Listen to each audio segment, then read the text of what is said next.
Yung tipong pagod na pagod ka na pero nagpapanggap kang malakas. Nagpapanggap kang strong ka.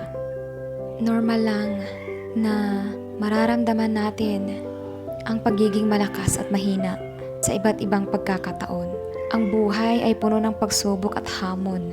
At normal lang na may mga panahong pakiramdam natin na hindi na natin kaya. Ngunit pakatatandaan na ito ay pansamantala lang.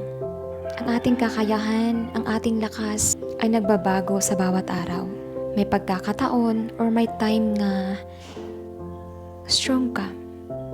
May pagkakataon na malakas tayo. At may pagkakataon din na mahina tayo.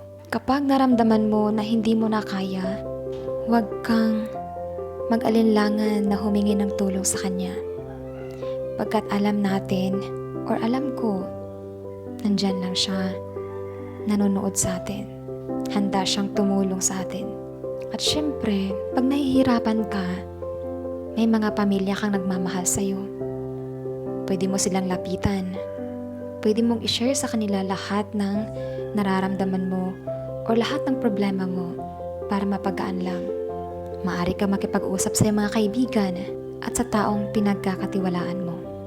Kasi minsan, ang pagbabahagi ng ating nararamdaman ay nakakabawas ng sakit at bigat sa dibdib. At minsan, yung pagbabahagi ay isang daan para makahanap tayo ng paraan na malampasan yung problema o yung pagsubok. Sa huli, ang pagiging malakas ay hindi lamang tungkol sa pisikal na kakayahan, kundi pati rin sa emosyonal na katatagan.